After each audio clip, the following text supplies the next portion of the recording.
Merci d'être là. Je vais commencer par présenter les personnalités qui sont avec moi, qui vont nous permettre en fait d'élaborer cette présentation en tant que facilitateur. J'ai Mohamed Diaby, et puis, ouais, mais justement c'est ce que je dis. Ok, et puis Cheikh Oumar. Ce que je vais faire, je vais rapidement passer sur la présentation que je vais faire et le meilleur du moment de cette présentation sera constitué des échanges que nous allons avoir. Donc, je pense que si nous sommes tous là, c'est que nous sommes conscients d'une chose: nos démocraties sont soit malades ou peuvent être malades. Et dans cette optique, il faut qu'on puisse avoir un ensemble d'éléments qui nous permettent d'élaborer toute cette démocratie en s'appuyant sur le numérique et sur les technologies. Une première chose importante, c'est que nous allons beaucoup parler de démocratie participative dans ce panel. Et un élément très important, c'est cette citation d'Albert qui nous dit tout simplement qu'il est nécessaire que la morale d'un peuple soit décidée par le peuple lui-même, d'où le besoin d'une nouvelle forme de démocratie qu'on appelle la démocratie de l'éthique. On va aussi parler de développement participatif.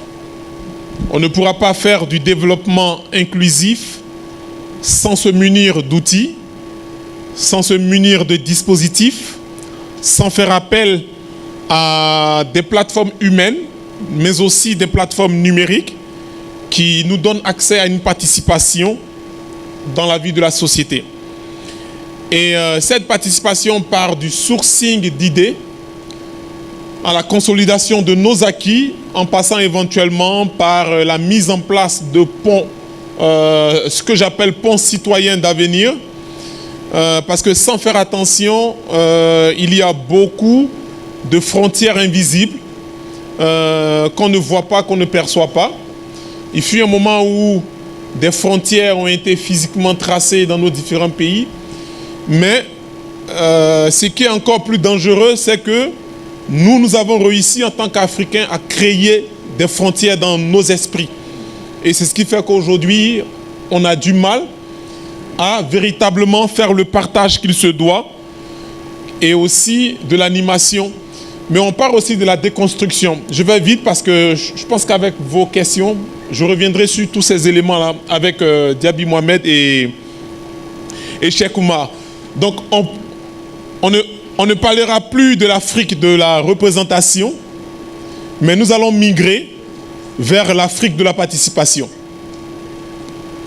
Civitech, c'est pour tout simplement rassembler l'ensemble des dispositifs, des outils, des procédés qui nous permettent d'améliorer le système politique. On reviendra dessus. Il y a deux axes qu'il faut apprécier. Il y a la participation citoyenne et l'ouverture des gouvernements. Qui parle de participation citoyenne fait appel à 4 éléments. Vous avez le développement de réseaux citoyens, c'est très important, on reviendra dessus tout à l'heure. Il y a l'engagement des communautés de proximité. Il y a le financement participatif. Je reviendrai sur cet aspect parce qu'il est très important dans la lutte que nous menons. Et il y a le partage des données. Quand on parle d'ouverture des gouvernements, il y a 5 éléments à prendre en compte. Il y a l'ouverture des données et la transparence. Il y a la facilitation de processus de vote. Il y a la création collective de lois. Il y a un élément très important, c'est la cartographie et la visualisation des données. Et aussi l'exploitation et la réutilisation des données. Okay? Vous allez m'excuser, je vais vite pour qu'on ait vraiment le temps de discuter. Qui parle de Civitech parle aussi d'un écosystème d'acteurs. Et dans cet écosystème d'acteurs, vous avez plusieurs types d'acteurs. Vous avez par exemple les médias citoyens et les médias participatifs. Vous avez les associations qu'on rencontre un peu partout aujourd'hui. Vous avez les citoyens en tant qu'acteurs. Vous avez des institutions. Vous avez par exemple des plateformes numériques qui font appel à plusieurs thématiques. Vous avez des entreprises. Très souvent, quand on parle d'entreprise dans l'écosystème des Civitech, beaucoup de personnes s'interrogent. Mais vous avez par exemple Assemble, qui est en fait une plateforme de consultation publique qui a été développée par un cabinet d'innovation. Et cette plateforme est libre et open source. Vous avez des plateformes, par exemple, de diffusion de SMS qui participent fortement à l'action citoyenne. Mais ces plateformes sont portées par des entreprises. Vous avez des laboratoires d'innovation, vous avez des laboratoires de fabrication numérique, vous avez des tiers-lieux, vous avez aussi des fondations. Je pense que hier, vous avez écouté l'intervention d'Osiwa. Ces fondations sont aussi appelées à agir dans l'écosystème des Civitech. Là, par exemple, je vais rapidement au niveau de la Civitech, vous avez un ensemble d'acteurs qui portent toutes ces initiatives, des laboratoires ouverts où il y a des citoyens qui se retrouvent de manière horizontale et qui réfléchissent à des démarches de mise en place de plateformes, d'outils, de procédés numériques pour nous donner la possibilité en fait de pouvoir actionner des démarches. Mais qu'est-ce que fait le citoyen dans les fabriques citoyennes? Je vais rapidement présenter ça en vous racontant une petite histoire. Je sais que beaucoup d'entre vous connaissent l'histoire du petit colibri. Voilà. Il y avait un feu de brousse et tous les animaux étaient apeurés et tous les animaux fuyaient. Et le colibri, il faisait des allers et retours, il part à la rivière, il récupère l'eau, il vient, il verse sur le feu. Il part à la rivière, il récupère l'eau, il vient, il verse sur le feu. Et il y a le tatou qui lui dit, mais tu es fou ou quoi, petit colibri? C'est pas ces gouttes d'eau que tu ramasses qui vont éteindre le feu. Il dit, oui, je sais, mais je fais ma part. Et dans les fabriques citoyennes, chaque citoyen fait sa part. Dans quelle démarche? Dans une démarche ouverte de collaboration, de co-construction, et on a tous un but commun. C'est aussi l'histoire de l'agriculteur qui a plusieurs fois eu des prix parce qu'il avait la meilleure sémence, la meilleure production, et tout le monde s'étonnait qu'il partageait ses semences avec ses voisins.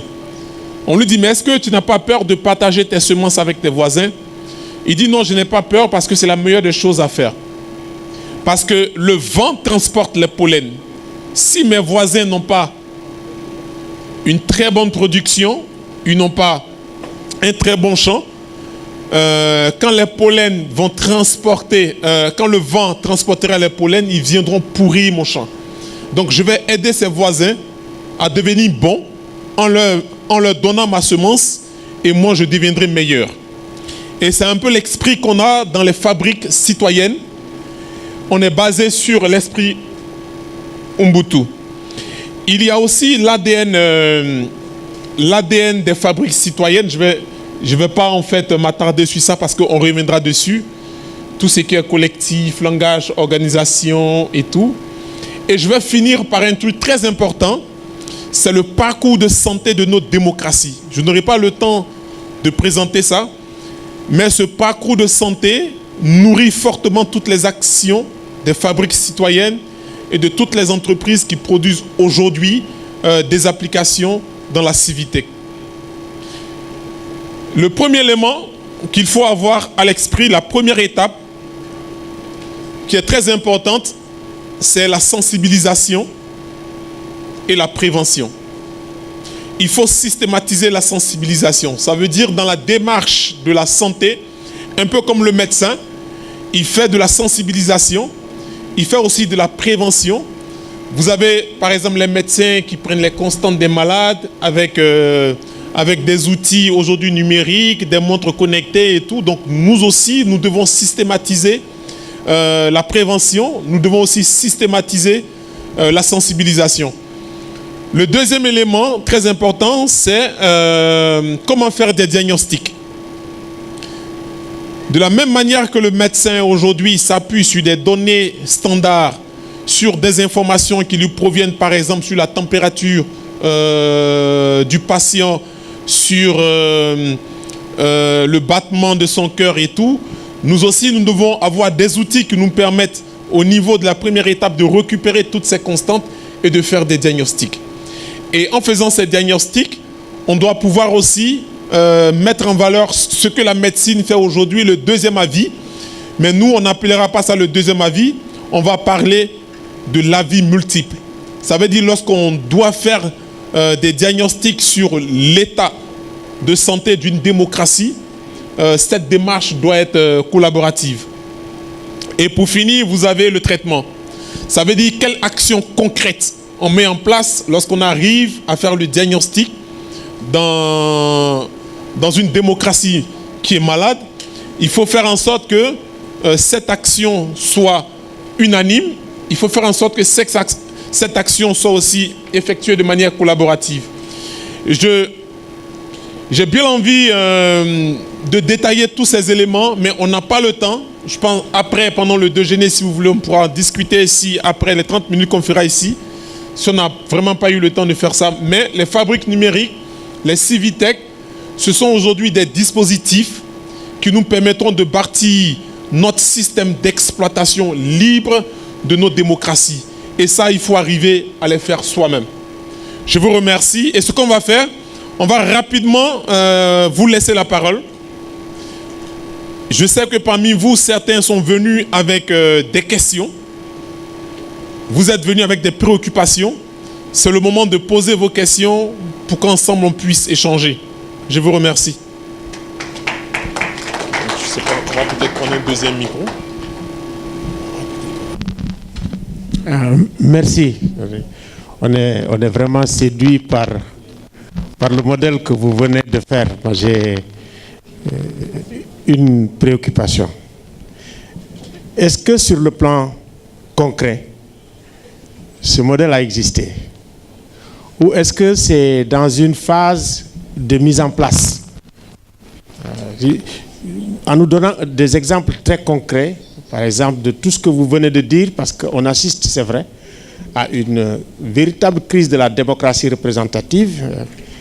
Et j'ai comme l'impression qu'on retourne même à la méfiance de la démocratie représentative au moment même de la naissance de la démocratie dans les années 1789 et autres. Le mot démocratie, ça signifiait anarchie, etc. Et que la représentation même dans les assemblées nationales, c'était des représentations très éphémères. Je suis en train de lire l'expérience de ce modèle au Sénégal en 1848. Les députés étaient élus pour 1 an. Donc c'est très intéressant par rapport à la crise que nous traversons, que le modèle que vous avez fait. Et vraiment, si on peut dire, tiens, mais voilà, est-ce qu'on va vous laisser faire? Parce qu'aujourd'hui aussi, c'est ça le problème. Et les types de connexion qu'il y a entre, je dirais, le réel et le numérique et le digital. Parce que c'est cette connexion également pose de plus en plus de problèmes. Moi, je pense qu'on est dans une espèce de transition, une phase de transition. Avec nous qui n'avions pas le numérique, on nous appelle les BBC, Born Before Computer. Fait nouvelle, tout à fait digitale, tout à fait fascinante, avec même tous les concepts que vous avez développés, qui est comme une théorie. Donc c'est fascinant. Maintenant, c'est sa réalisation. Oui, vas-y. Laurent commence. Ok, je pense que ça c'est une très belle question. Aujourd'hui, vous voyez dans plusieurs capitales africaines, il y a des fabriques qui existent. Dans ces fabriques, vous avez la possibilité de rencontrer aujourd'hui des gens qui développent des dispositifs, des procédés sur la Civitech. La question que vous posez, c'est est-ce que ça existe aujourd'hui? Ou bien est-ce qu'on va nous laisser faire? Je peux vous dire qu'on a déjà des éléments qui montrent que ça existe. On a des plateformes d'échange avec des hommes politiques aujourd'hui. On a des applications qui permettent d'interagir avec des hommes politiques. On a même des outils qui nous permettent, tout à l'heure je vous ai présenté la première partie du parcours de santé que j'ai appelé tout ce qui est sensibilisation, tout ce qui est prévention, donc tout ce qui est remontée d'informations. En 2013, on avait créé à Boaké une application qu'on appelait OpenJeliba qui permettait, dans les zones non reculées, de faire de la remontée d'informations par SMS. Et cette remontée d'informations était monitorée et à la suite diffusée à toute la communauté. Donc il y a des outils qui existent aujourd'hui et il y a des outils qui tracent concrètement comment est-ce qu'on arrive à parcourir ces étapes. Vous avez par exemple, au niveau de la deuxième étape où je parlais de diagnostic, lorsqu'il y a un débat qui est ouvert dans un pays aujourd'hui, lorsqu'il y a un problème, des blogueurs peuvent interagir via des hashtags et se poser la question, quel est le diagnostic qu'on fait?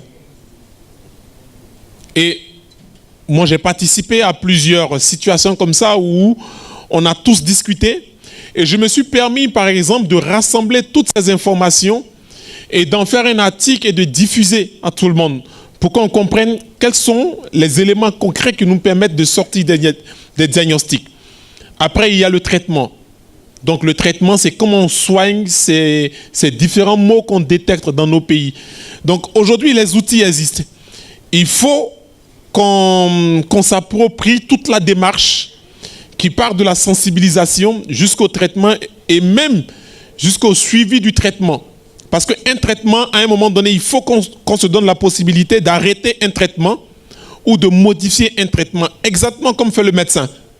Lorsqu'on décide de mettre en place un dispositif de réponse à une crise dans un pays, même le dispositif doit être monitoré par la communauté et voir si on l'adapte, si on l'arrête ou si on laisse continuer.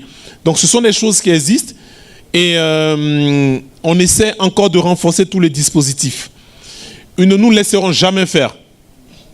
Ça, c'est clair. Ils ne nous laisseront jamais faire, mais il faut que chaque citoyen fasse sa part en fait. Je vais peut-être laisser Mohamed Diaby.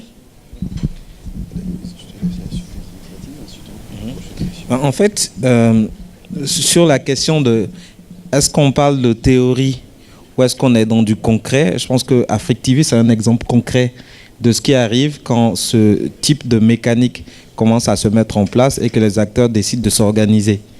Je pense que la majorité de ceux qui sont ici se sont retrouvés à la suite d'actions justement de redressement de système politique et à un moment on s'est dit on se met ensemble, on essaie d'avoir une cartographie complète des enjeux et on décide de voir quels sont les outils dont on a besoin et sur quel diagnostic on va s'appuyer pour arriver à faire quelque chose. Mais le vrai problème, c'est que on aborde une thématique qui est aussi vieille que le monde. C'est la guerre des pouvoirs. Et ça démarre par la problématique de confiance. Est-ce qu'on a confiance au système politique? Est-ce qu'on a confiance aux acteurs qui sont engagés? Est-ce qu'il y a la confiance même dans les outils qu'on va utiliser pour essayer de résoudre ces problématiques-là? Il y a autant de problèmes qu'il y a d'acteurs dans cette salle. Mais est-ce qu'on a toutes les solutions? Est-ce qu'on a toutes les cartes? Et est-ce que les choix même qui vont être validés pour être mis en œuvre sont les bons? On est dans une vraie phase d'expérimentation qui dure depuis quelques années. Moi, je sais que mes premières actions de redressement de fichiers électoraux datent de 1999. Donc, il s'agissait encore à ce moment de traiter des volumes de données sur Excel et essayer de voir s'il n'y avait pas de doublons et ainsi de suite. Et déjà à ce moment, la répression, aujourd'hui la répression elle est quoi? Sur la censure, on coupe l'Internet et tout, mais à ce moment la répression elle était physique. Il s'agissait de pouvoir saisir les ordinateurs ou supprimer les individus qui travaillaient sur ce type de projet. Donc on est vraiment dans une phase d'expérimentation et comme Florent l'a dit tout à l'heure, c'est d'abord un travail individuel de compréhension, de sensibilisation et de valorisation d'un idéal de loi sociale qui est au-dessus de ce que la norme actuelle promet en termes de collaboration et d'engagement entre citoyens et gouvernement, par exemple. Voilà.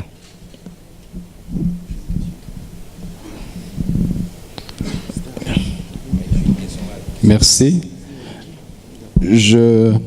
Il y a un intervenant tout à l'heure qui a parlé du recul de la démocratie représentative et je conviens avec son point de vue. Mais face à ce recul, je me demande exactement comment est-ce que la démocratie numérique peut faire le poids, surtout dans les contextes de démocratie où la liberté de parole est de plus en plus restreinte.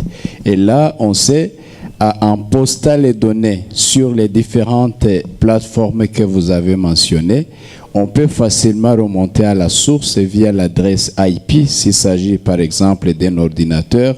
Peut-être les téléphones aussi ont leurs identifiants propres. Nous parlons de la cybersécurité. Comment allons-nous protéger en même temps et les blogueurs ou les administrateurs de ces plateformes et protéger en même temps la source d'information que constituent les citoyens, tout en se rassurant que l'information que nous collectons demeure une information crédible et qui puisse être utilisée pour influencer les décisions politiques de façon effective. Merci. D'accord, merci. Nous allons prendre une seconde question ici, avant d'y aller. Donc, allez-y, s'il vous plaît. Oui. Merci beaucoup. En fait, je voulais insister déjà sur ce dernier aspect. C'est-à-dire comment, en fait, tout cet arsenal d'outils tech peuvent aider à mieux défier, enfin, mieux faire progresser les politiques publiques dans nos États. Bon, je te donne un exemple. Moi, particulièrement, je suis intéressé par cela depuis quelques années dans le domaine de la démocratie économique et particulièrement de la question du suivi budgétaire.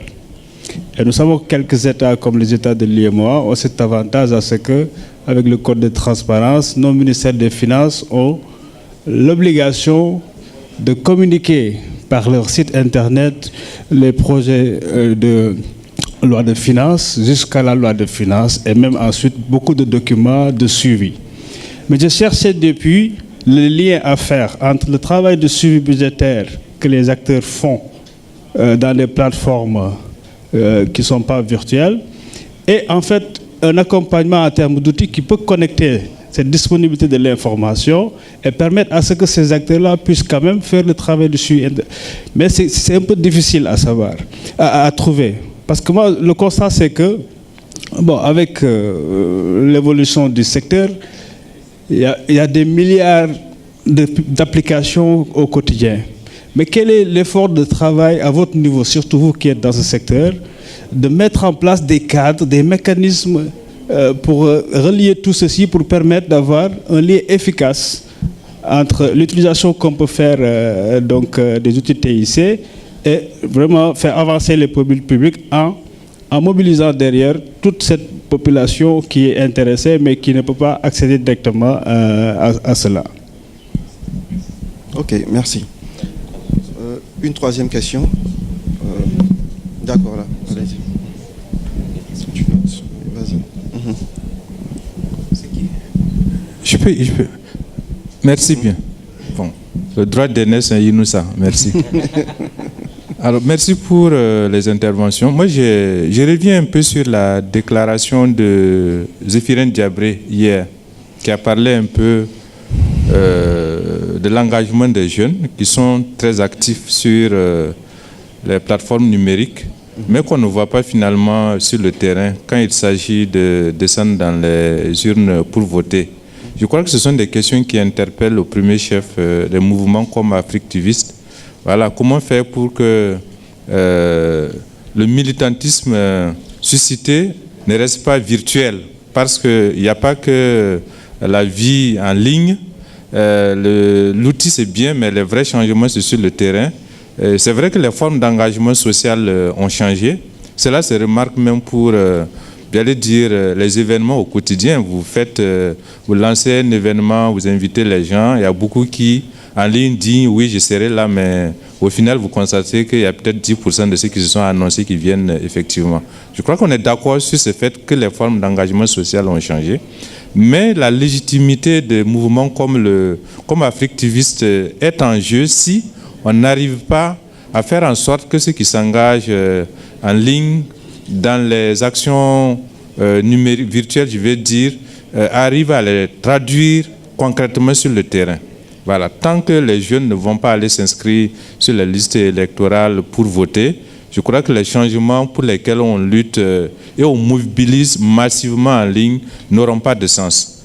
J'ai suivi un peu le mouvement avec le ballet citoyen lors des dernières municipales au Burkina, même législatives, où on disait « je vote et je reste » pour suivre un peu ce qui va se passer. J'aurais bien aimé avoir un peu un bilan de cette action-là.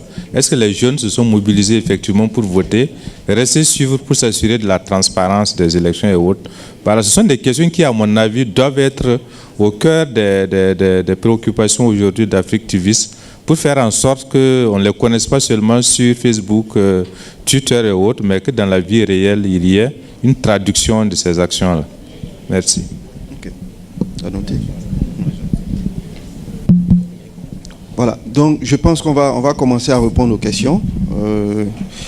Donc, voilà, la toute première question, elle concernait, il s'agissait de comment est-ce que ces outils numériques-là peuvent aider, en fait, à avancer.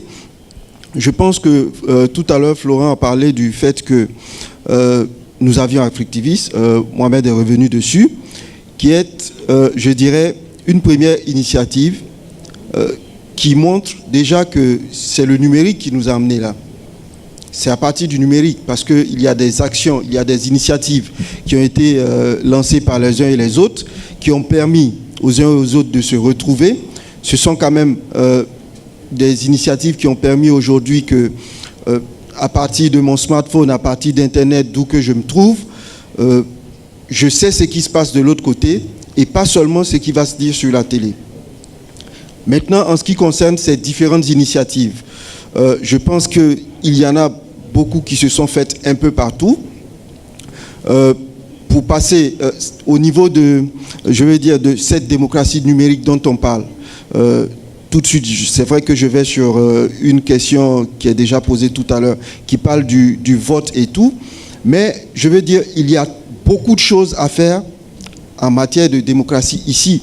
Et souvent, au niveau des initiatives pour lesquelles nous nous mobilisons, ce ne sont pas toujours des initiatives, je dirais, électorales ou quelque chose comme ça.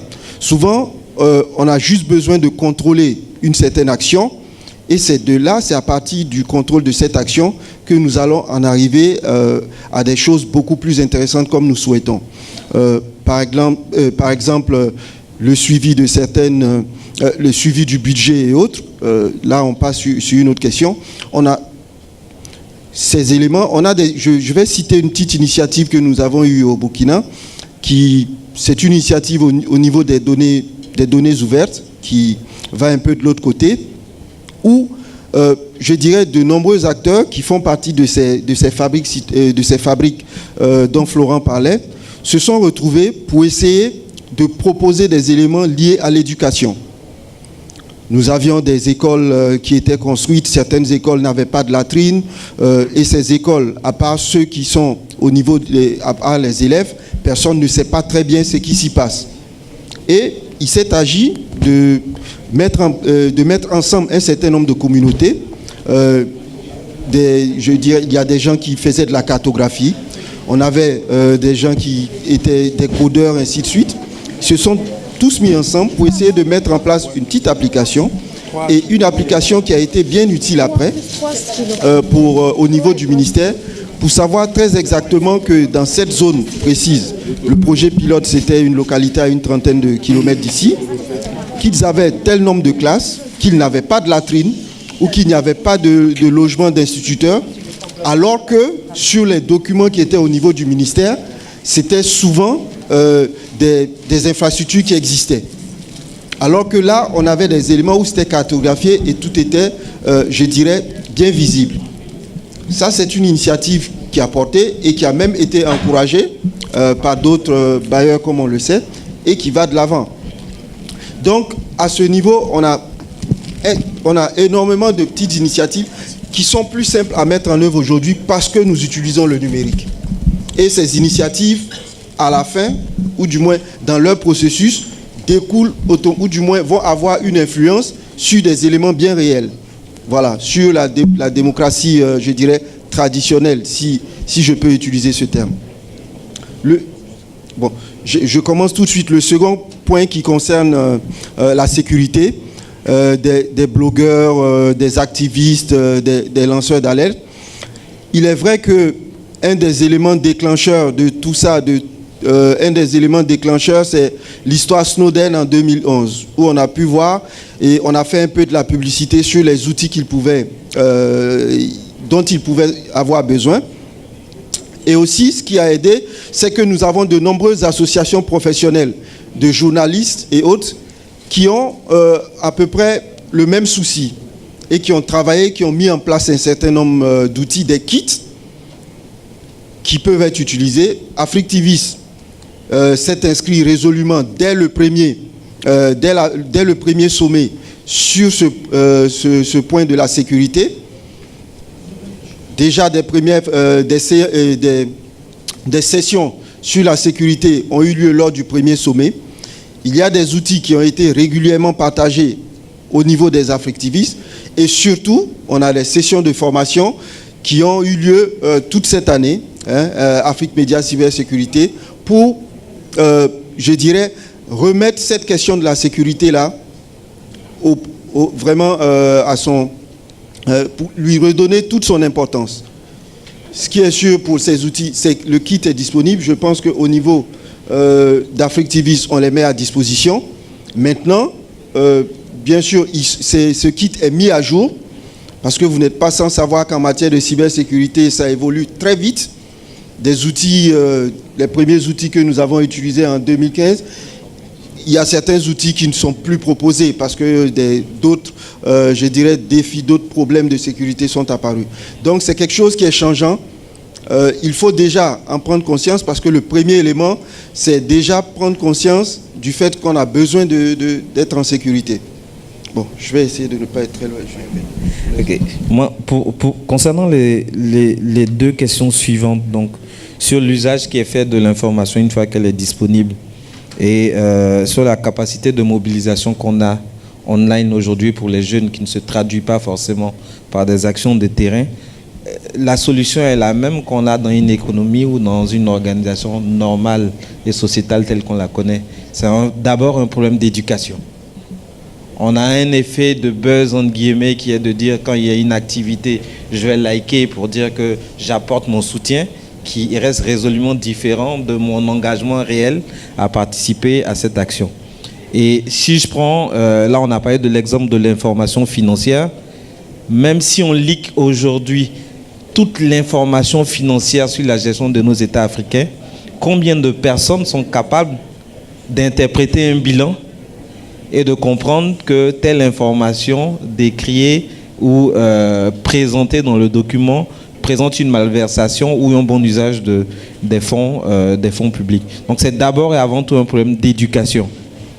D'éducation et surtout comprendre que les civic tech, on ne parle pas uniquement d'outils numériques. On parle d'outils organisationnels comme il en existe dans toutes les sociétés. Pareil pour la notion de régime politique ou de système politique. Organiser une société, lui donner les moyens de construire la base de son développement et s'assurer que les engagements individuels de chaque citoyen soient traduits en action pour arriver à des résultats. Donc c'est une problématique qui passe du monde réel comme on l'avait connu, qui est juste transposé dans l'univers numérique. Je prends un exemple très récent. Il y a 2 ou 3 jours, on a des inondations en Côte d'Ivoire. La majorité des acteurs côté numérique ont eu accès à des données et à des rapports qui indiquaient clairement que si rien n'était fait, cette semaine, on aurait des inondations qui étaient meurtrières. Il y a eu de l'engagement, il y a eu du partage d'informations, rien n'a été fait. Quand les inondations sont arrivées et qu'on a dénombré 20 morts, il y a eu deux types d'engagement de la part des acteurs. Il y a eu les acteurs qui ont préféré décrier pour dire on a averti, rien ne s'est passé. Et il y a ceux qui ont appelé à la mobilisation.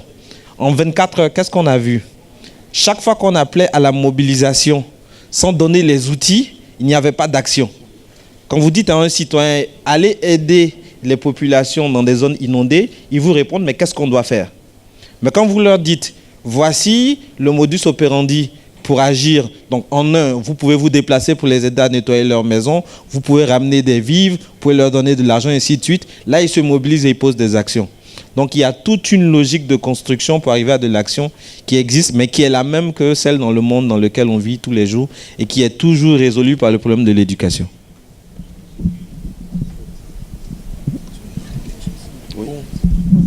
Je vais peut-être répondre à la question de mon cher ami. Aujourd'hui, il est important, on a déjà commencé à recenser tous les procédés, tous les dispositifs numériques, mais aussi humains dans la Civitech. Okay?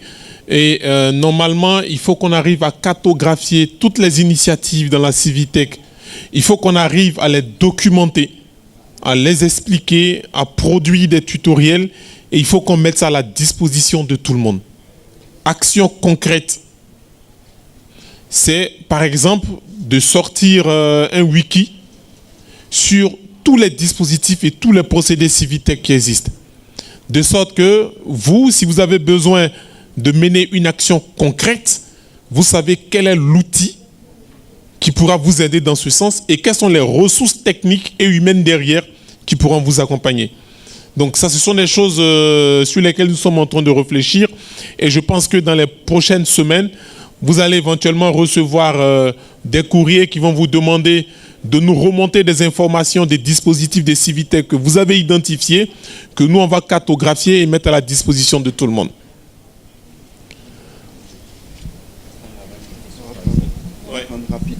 Oui, il nous reste 5 minutes, donc on va prendre 3 questions rapidement.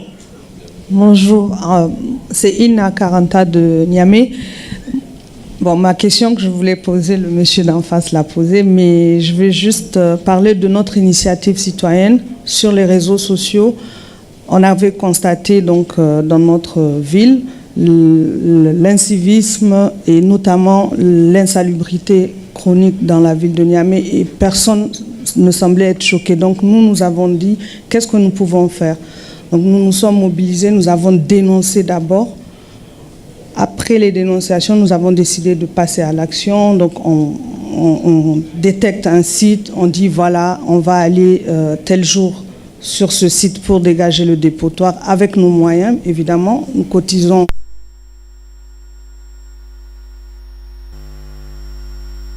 Classique de bataille de pouvoir en fait. Et je pense qu'à partir du moment où dans le propos, on adresse en fait une communauté de personnes actives par le propos minorité instruite, on donne justement la solution. Il faut élargir cette base, cette minorité instruite là au plus grand nombre pour qu'on ait une masse critique en fait qui est capable d'adresser le problème de front et de ne plus finalement constituer un ou deux individus qu'on va pouvoir saisir et empêcher finalement ces mécanismes-là de se dérouler.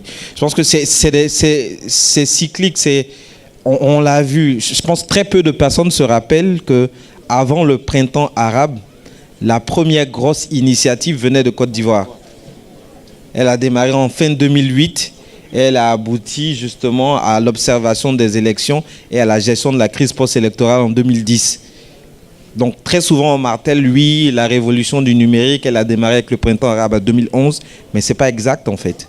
Donc ce qu'on a appris nous sur ces 10 années de mobilisation citoyenne online, c'est que c'est important d'avoir un noyau outillé, équipé et engagé pour réussir des choses, mais il faut très très vite élargir à une base qui a les outils et qui a les compétences pour prendre le relais. C'est très difficile dans un pays comme le Togo de dire et d'espérer que 3 personnes peuvent faire la révolution. C'est utopique. Mais ce qui est possible, c'est de se dire que 3 personnes peuvent s'appuyer, ne serait-ce que sur le réseau d'Africtivistes, pour mettre en place quelque chose et avoir du résultat dans le long terme. Donc on revient encore à la problématique d'éducation, mais aussi de constitution d'une équipe. Moi, j'avais résolu ça avec une équation. Je disais, vous avez 5 grandes étapes si vous voulez que ça marche. La première étape, c'est d'abord de construire de la confiance. Et cette confiance, elle est autant vis-à-vis du gouvernement que vis-à-vis des acteurs avec qui vous voulez travailler. Si le gouvernement est convaincu que vous mettez dans la position d'un opposant, il n'y aura jamais de collaboration. Mais si le gouvernement comprend dès le départ que vous êtes dans une vraie logique citoyenne, c'est vrai que ça va les emmerder, entre guillemets, mais ils seront obligés de vous laisser travailler parce que vous aurez prouvé qu'il y a un vrai climat de confiance que vous voulez instaurer et que vous êtes dans une vraie logique productive. La deuxième règle de cette équation, c'est de dire je dois construire à mon niveau un minima en termes de loi sociale qui est au-dessus des normes. Donc je dois demander beaucoup plus que ce que je peux espérer de l'environnement. Souvent c'est ce qui arrive et qu'on dit en fait ils sont des hors-la-loi et tout. Non, il faut aller à la limite de la légalité pour arriver à imposer un certain nombre de choses. Et ce qui est bien avec le numérique, c'est qu'on est encore dans une phase d'expérimentation où on essaie tous de comprendre quelle est la limite de cette légalité-là. Donc pour le moment, vous ne pouvez pas être hors-la-loi pour une loi qui n'existe pas. Personne ne peut vous empêcher de mettre en place un dispositif pour observer les élections. On dit par exemple chez nous, vous pouvez collecter tous les résultats tant que vous ne diffusez pas le résultat final avant la commission électorale, vous n'êtes pas hors la loi. Et ce que nous on faisait, on diffusait par exemple les probabilités de victoire d'un candidat par rapport aux résultats collectés. Et ça c'est scientifique. On disait, il y a 1% de chance que ce candidat, avec 90% des résultats traités, gagne les élections. On n'a pas dit qu'il a perdu, on a dit qu'on a collecté des résultats et que les probabilités sont les suivantes. Là, j'étais au deuxième point. La troisième règle, en fait, de cette équation, vous devez construire une armée. Et cette armée, c'est une armée de personnes qui vont pouvoir, avec vous, avoir le même niveau d'engagement et comprendre votre vision. Donc, on revient encore à la base du leadership. La quatrième règle, c'est de choisir une stratégie et donc les outils qui vont avec. Et la cinquième règle qui est la plus importante, c'est de combattre. À un moment ou à un autre, il faut combattre, mais pas dans la vision d'imposer quelque chose, c'est dans la vision de protéger ce que vous avez construit si vous voulez que ça se développe. Et c'est ainsi qu'on arrive à construire des mécanismes avec les outils qui fonctionnent et qui donnent du résultat. Je pense que tu as répondu à la deuxième question. Donc, toi, tu termines pour... C'était quoi sa question? Sa question, c'était la collaboration avec les élus. Avec les élus et tout. Ou bien j'ai parlé de... La collaboration avec les élus, je me rappelle, il y a trois ans, on se retrouve dans la même situation qu'aujourd'hui en Côte d'Ivoire où il y a des inondations partout. Donc, en comité restreint, on produit une carte interactive et on conçoit un manuel d'utilisation et qu'on diffuse sur Internet et auprès de toute la population. Comment indiquer que vous êtes en sécurité, comment indiquer que votre zone est inondée et tout. Et la population a commencé à contribuer sur cette carte interactive. Et on se retrouve